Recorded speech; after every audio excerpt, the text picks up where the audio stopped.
আসসালামু আলাইকুম রহমতুল্লাহ। এখন টোফেল গ্রামার রুল অন এর বাকি অংশ নিয়ে আলোচনা করব। মেজদেব স্পোকেনের পক্ষ থেকে সবাইকে স্বাগতম জানাচ্ছি।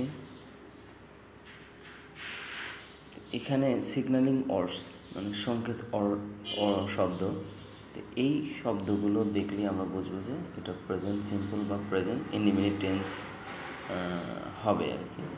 যেমন এখানে কিছু ফ্রিকুয়েন্সি অ্যাডভার্বস দেওয়া আছে, আমি একটু দেখাই। এই যে সিগন্যালিং অর্ডস, এই সিগন্যালিং সংকেত শব্দগুলো দেখলে আমরা বুঝবো যে এটা হলো প্রেজেন্ট সিম্পল টেন্স। যেমন এখানে ফ্রিকুয়েন্সি অ্যাডভার্ব হিসেবে থাকবে হলো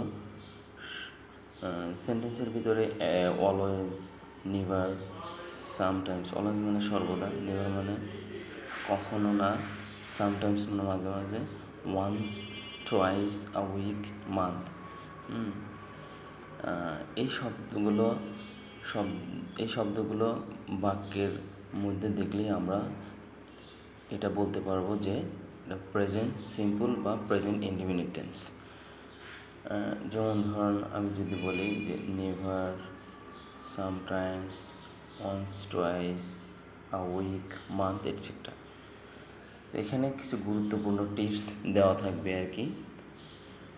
গুরুত্বপূর্ণ টিপসের মধ্যে যে many people make the mistakes of combining the present continuous with the simple present.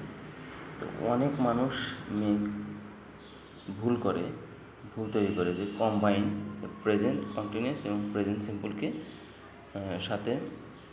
একসাথে মিলিয়ে ফেলে।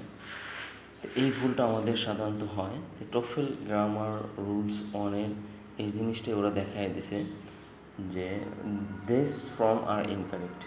এই ফর্মগুলো হলো ইনকারেক্ট। যেমন শি রানিং ফাস্ট, দেখেন এখানে এই সেন্টেন্সে হলো যে শি রানিং ফাস্ট, এখানে কিন্তু একটা ভুল আছে। কী ভুল আছে? এটা কিন্তু প্রেজেন্ট সিম্পল হয় নাই, প্রেজেন্ট ইনডিফিনিট হয় নাই, আবার প্রেজেন্ট কন্টিনিউয়াস হয় নাই। কেন হয় নাই? কারণ এখানে অক্সিলারি ভার্ব হিসেবে অ্যাম, ইজ, আর আসার কথা ছিল।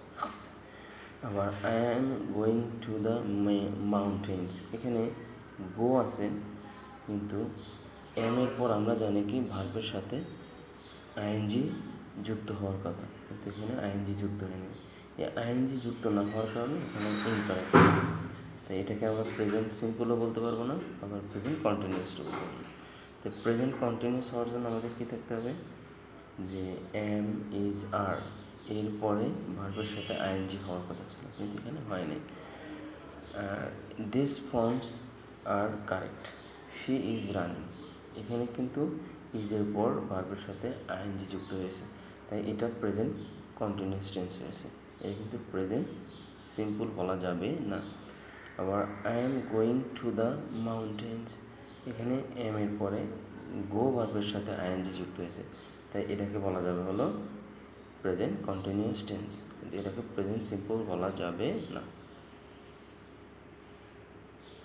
এই হলো টোফেল গ্রামার রুলস অনের শেষ অংশ ছিল, সেটা নিয়ে আমি একটু আলোচনা করলাম।